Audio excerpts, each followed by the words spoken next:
began to return. 10 minutes had passed, and she'd had to endure the intoxicated man, the one she dubbed Loudmouth, who continued to holler at her.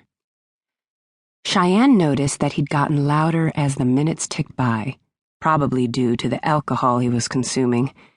His words didn't bother her, and he definitely wasn't trying to be polite, but she was pretty sure he was beginning to irritate those around him. "You ready to go, girl?" the drummer asked when he returned. "Absolutely," she lied. For a minute, she considered running out the back door and hopping into her little piece-of-shit car and going home. Only home was an empty apartment that had little to no furniture in it. She was the epitome of a starving artist, just like so many musicians when they first started out. Her tiny apartment consisted of a bed where she slept and a ratty second-hand couch where she did everything else, including eat. Not that she needed much more than that. She wasn't home much as it was.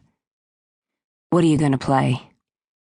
The guitarist, she remembered he'd said his name was Joe, questioned, and Cheyenne turned back to him and smiled. With the help of a friend of hers, she'd written a song and hadn't yet sung it in public, but tonight seemed as good as any to give it a go, so she whispered her intentions to Joe.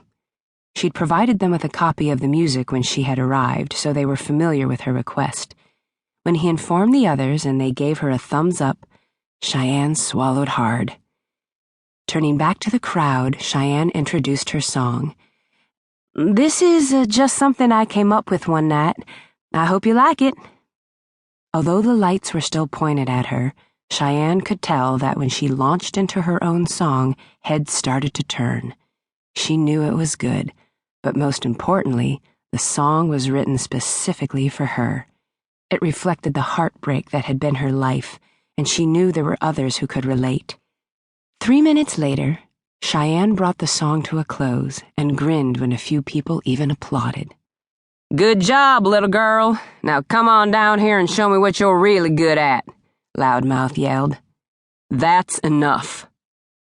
The dark, rich tone that rang out caused the entire bar to go silent, all eyes turning to the tall guy approaching Loudmouth. Cheyenne couldn't see much of the mystery man's face, but she could tell he was big. No, maybe gigantic would be a better word. He towered over everyone around him by several inches, perhaps a foot. "What are you gonna do about it, huh? Does her pussy belong to you? If not, I suggest you stay out of it," the drunk guy snarled. "If I hear one more disrespectful word out of your nasty mouth, I'm gonna make sure you don't speak for the rest of the night," the other man growled. "That so? I'd like to see you try." The next thing Cheyenne knew, the room erupted in chaos. The drummer made his way out from behind his drum set and gripped her arm tightly, yanking her back with him. Without arguing, she managed to hide behind the instruments while the brawl went on in front of her. She couldn't believe this was happening. They'd never let her back in here now. She had no idea how long the fight lasted, but the cops eventually arrived to break things up, and the bar owner opted to close down early. The damage was extensive.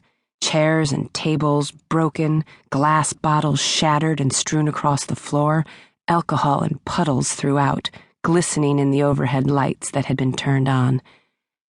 Cheyenne waited for the band to pack up their things before she ventured out with them, not wanting to run into the drunk guy if he happened to still be lurking in the parking lot. The band members had gone their separate ways, and Cheyenne was beating feet to her car when someone said, "You okay?" The voice sounded familiar, and when Cheyenne lifted her gaze from the ground and looked up, way, way up, into the face of the man now standing almost directly in front of her, she realized he was the one who'd been towering over the rest of the crowd, the same one who'd addressed Loudmouth for saying crude things. "I'm all right," she muttered. "Good grief, how freaking tall is he?" "Thank you, by the way." "I'm not sure why you're thanking me," he answered humbly. "You're leaving because of me." "Yeah, well, that's the way these things go sometimes," she responded politely, although in all the months she'd been doing this, never had a fight broken out before tonight. "Name's Travis Walker."